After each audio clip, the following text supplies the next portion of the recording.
اور پھر حروف مدہ، حروف قلقلہ، اس کے علاوہ حروف خلقی، سب چیزوں کے بارے میں تجوید میں جو آوازیں ناک سے نکالی جاتی ہیں ان کو کیا بولتے ہیں؟ جی جو تجوید میں آوازیں ناک میں نکالی جاتی ہیں وہ غنہ ہوتا ہے، یعنی اخفا. اخفا میں آواز ناک سے آتی ہے. مطلب بتائیں ذرا کس طرح ادا کی؟ جیسے آپ غنہ ادا کرتے ہیں نا، ان بطش، اب میں غنہ کر رہا ہوں، میری آواز ناک میں جا رہی ہے. جیسے حمزہ، ہا، عین، حا، غین، خا، یہ سارے ہمارے جو خلق ہے گلا، یعنی یہاں سے ادا ہوتے ہیں. ان للمتقین مفازا حدائق واعنابا وكواعب اترابا وكأسا دهاقا. السلام علیکم ناظرین، میں ہوں آپ کے میزبان احمد گوہر. ناظرین آج ہمارے ساتھ رضوان مصطفیٰ صاحب موجود ہیں جو کہ آن لائن قرآن پڑھاتے ہیں. تجوید، تفسیر اور تمام جتنی بھی چیزیں ہیں وہ ساری جو ہے اسٹڈی کرواتے ہیں، آن لائن بھی اور فزیکل بھی. آئیے ان سے بات بھی کرتے ہیں، ان سے جانتے ہیں کہ کن اسٹوڈنٹ کو پڑھاتے ہیں، ان کی فیس وغیرہ کیا ہے اور ان کی اپنی ذاتی قرات کیسی ہے، وہ بھی آپ کو سناتے ہیں. السلام علیکم. وعلیکم السلام. سب سے پہلے تو اپنا تعارف کروائیں تھوڑا سا کہ آپ کہاں سے ہیں اور آپ نے اب تک کیا کیا کیا ہوا ہے. جی میرا نام رضوان مصطفیٰ ہے، میں یہاں لاہور کا ہی رہائشی ہوں، اور الحمدللہ میں حافظ قرآن بھی ہوں اور قاری بھی ہوں. تجوید کا کورس کمپلیٹ کیا ہوا ہے. اس کے علاوہ الحمدللہ میں ایک اسکول میں بھی پڑھا رہا ہوں، اور میری آن لائن قرآن اکیڈمی بھی ہے جس کو میں الحمدللہ خود رن کر رہا ہوں. اور آن لائن قرآن اسٹوڈنٹس جو ہیں ان کی کلاسز کرواتے ہیں، اور ہفتے میں 5 days ان کی کلاسز ہوتی ہیں، اور 25 سے 30 منٹس ان کی کلاس کا ٹائم ہوتا ہے، اور 3 day فری ٹرائل ہوتا ہے. اچھا، اسٹارٹ میں 3 دن کا فری ٹرائل ہے. اگر کوئی آپ سے اسٹڈی کرنا چاہتا ہے، پڑھنا چاہتا ہے تو 3 دن پہلے آپ کو ٹرائی کر سکتا ہے، چیک کر سکتا ہے. 3 دن کا فری ٹرائل. ٹھیک ہو گیا. تو اب تک کتنے اسٹوڈنٹ ہیں اور کہاں کہاں سے اسٹوڈنٹ ہیں آپ کے پاس؟ جی الحمدللہ میرے پاس اب تک تقریباً 8 اسٹوڈنٹس ہیں. دبئی، عمان اور بحرین، یو کے اور پاکستان کے بھی ہیں. فزیکل بھی پڑھاتے ہیں یا صرف آن لائن پڑھاتے ہیں؟ جی جسٹ آن لائن پڑھاتا ہوں. جسٹ آن لائن پڑھاتے ہیں. ٹھیک ہو گیا. اچھا مجھے بتائیں کہ تجوید ایک مکمل کورس ہے. جی ٹھیک ہے، تو یہ تجوید مکمل کورس بھی کرواتے ہیں آپ؟ جی تجوید کا کمپلیٹ کورس بھی کروایا جاتا ہے. ٹھیک ہے، اس میں کیا کیا چیزیں ہوتی ہیں جو سکھاتے ہیں؟ اس میں جو مین پوائنٹ ہے، مدوں کو آپ نے کیسے ادا کرنا، کسی حرف کو کیسے لمبا کرنا، اس کے علاوہ مخارج کو صحیح کرنا ہے، یعنی آپ نے کس حروف کو کہاں سے ادا کرنا ہے. اس کے علاوہ آپ نے غنہ کیسے کرنا ہے، کتنی لمبائی ہے اس کی ہے، یعنی آپ نے حرفوں کی لمبائی، حرفوں کی ادائیگی، یہ مین پوائنٹ جو تجوید میں ہوتے ہیں. اچھا، تجوید کے علاوہ اور کیا کیا سکھاتے ہیں؟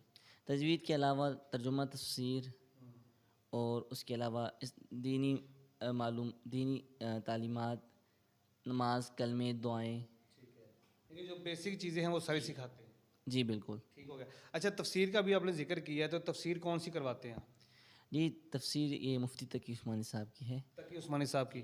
اچھا، کوئی ایسا مطلب آ جاتا ہے، ظاہر آپ کو پتہ کہ فرقے الگ الگ سے ہیں، کوئی دیوبندی ہے، کوئی اہل حدیث ہے، کوئی اہل سنت ہے، تو کوئی کہتا ہے جی میں تفسیر عثمانی نہیں پڑھنا چاہتا، میں کوئی ابن کثیر پڑھنا چاہتا ہوں یا کوئی اور تفسیر، تو وہ بھی پڑھا دیں گے؟ جی اس کے لیے بھی ایک علیحدہ یہ کہ اس کے لیے ایک جو اس حساب سے ان کا ٹیچر ہوگا. ٹھیک ہے، یعنی اسٹوڈنٹ کو آئے گا اس کا آپ ٹیچر چینج کر دیں گے؟ جی ان کے حساب سے ان کا ٹیچر ہوگا. کسی بھی فرقے کا بچہ جو ہے وہ پڑھ سکتا ہے آپ کے پاس؟ جی بالکل.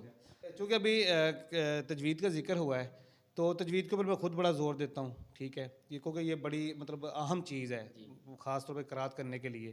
تو ہمارے ناظرین کو تھوڑا سا ایک تو تلاوت کر کے تھوڑا سا دکھا دیں، ٹھیک ہے، تاکہ ان کو پتہ بھی لگ جائے کہ آپ کا لہجہ کیسا ہے، قرات کیسی ہے آپ کی، اور اسٹوڈنٹ آپ سے کیسے سیکھ سکتے ہیں، کتنا سیکھ سکتے ہیں. جی اعوذ باللہ من الشیطان الرجیم، بسم اللہ الرحمن الرحیم. ان للمتقین مفازا حدائق واعنابا وكواعب اترابا وكأسا دهاقا لا يسمعون فيها لغوا ولا كذابا صدق اللہ العظیم. ماشاء اللہ، جزاک اللہ، ماشاء اللہ، ماشاء اللہ. قرأت آپ کی تو بہت اچھی ہے. ظاہر ہے ہمارے جو اسٹوڈنٹ یہاں سے دیکھ کے آپ کی ویڈیو آئیں گے وہ بھی اچھا سیکھیں گے. اچھا صاحب، ماشاء اللہ قرأت آپ نے بہت اچھی کی ہے. کوئی ایک دو الفاظ آپ ایسے بتا سکتے ہیں نشانی جیسے ہم سکھاتے ہیں، ٹھیک ہے نا، تو ایسے کوئی الفاظ بتا سکتے ہیں کہ اس الفاظ کو اس طرح سے ادا کرنا ہے، اس کو اس طرح سے ادا کرنا ہے؟ جی، جیسے سب سے امپورٹنٹ چیز مخارج کی ہوتی ہے، حروف کی ادائیگی. حروف کی ادائیگی سے ترجمہ چینج ہو جاتا ہے. تو دیکھیں جیسے حمزہ اور عین، لوگ اس میں فرق نہیں کر پاتے. اور اس کے علاوہ ہا اور خا، ہا، یہ تینوں ایک یعنی علیحدہ علیحدہ حروف ہیں، ان میں لوگ فرق نہیں کر پاتے. اور جیسا کہ اب یہ ہا کو آپ نے اپنے گلے کے مڈ پوائنٹ سے ادا کرنا ہے، اور خواہ کو آپ نے گلے کے سٹارٹنگ سے ادا کرنا ہے، جس کو خلق بولتے ہیں. اس کے علاوہ آپ نے جو ہا، اس کو یعنی آپ نے خلق کے اینڈ سے ادا کرنا ہے. تو یہی طریقہ ہے کہ مخارج سب سے امپورٹنٹ چیز ہے تجوید میں. اس کے بعد پھر مدوں کے بارے میں بتایا جاتا ہے کہ آپ نے کس مد کو کتنا لمبا کرنا ہے. اور پھر حروف مدہ، حروف قلقلہ، اس کے علاوہ حروف خلقی، سب چیزوں کے بارے میں تجوید میں. جو آوازیں ناک سے نکالی جاتی ہیں ان کو کیا بولتے ہیں؟ جی، جو تجوید میں آوازیں ناک میں نکالی جاتی ہیں وہ غنہ ہوتا ہے، یعنی اخفا. اخفا میں آواز ناک سے آتی ہے. مطلب بتائیں ذرا کس طرح ادا کی؟ جیسے آپ غنہ ادا کرتے ہیں نا، ان بطش، اب میں غنہ کر رہا ہوں، میری آواز ناک میں جا رہی ہے. یعنی غنہ ادا کرتے وقت آواز ناک سے ادا ہوتی ہے. تو جو مڈ سے آپ نے بتایا گلے کے مڈ سے ہوتی ہے وہ کون سی؟ وہ ہا ہے.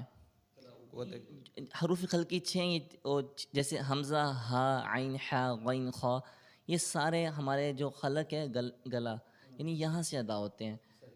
اور یہ اس کے لیے پریکٹس کرنی پڑتی ہے. جی جی بالکل، اس کے لیے محنت کرنی پڑتی ہے.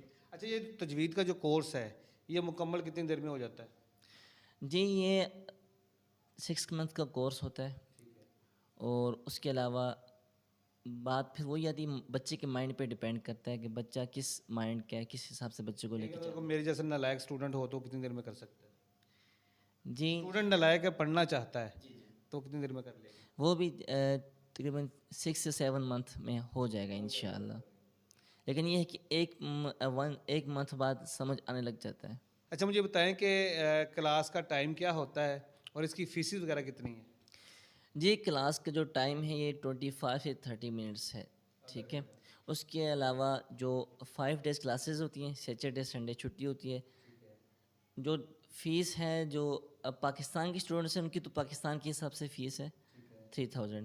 اور اس کے علاوہ جو باہر، چاہے عمان، قطر، عربک کنٹری ہو، چاہے UK، یوروپ ہو، کینیڈا، امریکہ ہو، سب کی ایک ہی ڈالر، USA ڈالر کے حساب سے فیس ہے.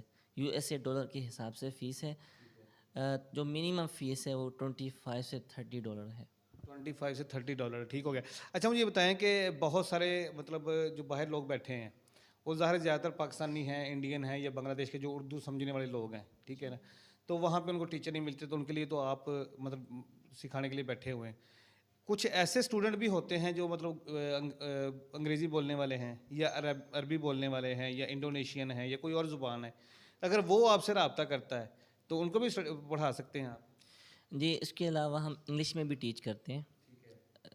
الحمدللہ آلریڈی انگلش کے اسٹوڈنٹس ہمارے پاس پڑھ رہے ہیں، انگلش میں ٹیچ کیا جاتا ہے. اس کے علاوہ اگر کوئی ریکوائرمنٹ کرتا ہے کہ ہم نے میل کے پاس نہیں پڑھنا، ہمارے بچوں نے فیمیل کے پاس پڑھنا ہے، تو اس کی بھی الحمدللہ ہمارے پاس ٹیچرز اویلیبل ہیں. ماشاء اللہ، یہ تو بہت اچھی بات ہے. تو ہمارے ناظرین اگر آپ سے رابطہ کرنا چاہیں تو آپ کا کانٹیکٹ نمبر کوئی ہے جس سے آپ سے رابطہ کیا جا سکتا ہے؟ جی بالکل، میرا واٹس ایپ نمبر اسکرین پہ شو ہو رہا ہے، تو اس پہ میرے ساتھ اینی ٹائم رابطہ کر سکتے ہیں. اچھا، مجھے بتائیں لاسٹ میں، یہ کلاسز جو ہوتی ہیں یہ تھرو زوم ہوتی ہیں یا اسکائپ پہ ہوتی ہیں، کس طرح سے ہوتی ہیں؟ جی، کلاسز زوم، اسکائپ اور واٹس ایپ پر بھی ہوتی ہیں. اچھا، یہ بچوں پہ ڈپینڈ کرتا ہے ان کے لیے کون سی چیز آسان ہے. کچھ کنٹریز میں اسکائپ صحیح چلتی ہے، کچھ میں نہیں چلتی. اور ویسے سب سے جو ایزی کانسیپٹ ہے وہ اسکائپ کا ہے. اس کے علاوہ زوم کا بھی اچھا سسٹم ہے. تو جب بچوں کے پاس زوم اور اسکائپ دونوں نہ ہو، پھر اس کے علاوہ پھر واٹس ایپ پہ پڑھایا جاتا ہے. اور وہ اسکرین شیئر ہوتی ہیں تینوں ایپس پہ اسکرین شیئر ہوتی ہیں، اور بچے کو قرآن پاک نظر آتا ہے، اسی حساب سے بچہ پڑھتا ہے۔ اچھا افسر مجھے بتائیں کہ پہلے سے آلریڈی ٹیچر کام کر رہے ہیں، بہت سے ٹیچر آلریڈی پڑھا بھی رہے ہیں، ٹھیک ہے، آپ کیا سمجھتے ہیں کہ آپ کے اندر کیا خاصیت ہے، کیا ایسی بات ہے کہ لوگ آپ سے پڑھنے کے لیے آئیں گے؟ جی دیکھیں، ہم سب سے پہلے یہ چیک کرتے ہیں کہ بچے کا مائنڈ کیسا ہے، بچہ کس مزاج کا ہے، بچہ ہماری بات کس حساب سے مان رہا ہے۔ مطلب کہ کچھ بچے ہوتے ہیں وہ بہت پیار، ان کو جتنا زیادہ آپ پیار سے پڑھائیں گے، شاباش دیں گے، وہ اور خوش ہوتے ہیں اور جلدی پڑھتے ہیں۔ الحمدللہ ہمارے پاس جتنے بچے بھی ہیں ماشاءاللہ اچھے پڑھ رہے ہیں، اچھے بچے ہیں۔ کچھ بیچ میں ایک دو بچے ہوتے ہیں جو ویک ہوتے ہیں، جی بالکل ویک ہوتے ہیں، تو ان کو پھر ان کے حساب سے چلانا پڑتا ہے۔ اور سب سے بڑی بات یہ ہے کہ کسی بچے کو بھی نالائق نہ کہا جائے۔ ہم جب کسی بچے کو نالائق کہتے ہیں، اس کی انسلٹ کرتے ہیں، پھر وہ بچہ کمپلیکس کا شکار ہو جاتا ہے۔ جی بالکل، اس کا بچہ پھر اس بچے کا مائنڈ صحیح کام نہیں کرتا۔ تو الحمدللہ ہماری کوشش یہی ہے، اور ٹیچرز کو بھی یہی سمجھاتے ہیں کہ بچوں کو پیار سے سمجھایا جائے۔ اگر جو چیز ان کو نہیں آتی آپ ان کے ساتھ رپیٹ کروائیں، آپ ان کو انسلٹ نہ کریں۔ ناظرین، یہ انہوں نے بہت اچھی بات کی ہے کہ جو ویک اسٹوڈنٹ ہوتا ہے نا، اس کو کبھی بھی یہ ریلائز نہیں کرواتے کہ تم ویک ہو، تم پڑھ نہیں سکتے یا تم کر نہیں سکتے۔ اس کو مزید موٹیویٹ کیا جاتا ہے، چاہے اس کے اندر تھوڑا سا آپ کو وہ کہتے ہیں تھوڑا سا جھوٹ شامل کرنا پڑتا ہے، اس کو یہ بولنا پڑتا ہے کہ یار تم بہت اچھا کر سکتے ہو، یا اس طرح کی باتیں کر کے اس کا مائنڈ بنانا پڑتا ہے۔ تو وہ جو نالائق بچہ ہوتا ہے، جو بالکل بھی نہیں پڑھ سکتا ہے یا اس کا مائنڈ نہیں اس طرف ہوتا ہے، تو وہ بھی آہستہ آہستہ جو ہے نا وہ لائن پہ آ جاتا ہے۔ ان کا نمبر آپ کی اسکرین پہ آ رہا ہے، اگر آپ ان سے رابطہ کرنا چاہتے ہیں، اپنے بچوں کو تعلیم دلوانا چاہتے ہیں، تو ہم سے ڈائریکٹ رابطہ کر سکتے ہیں۔ اجازت دیجیے، اللہ نگہبان۔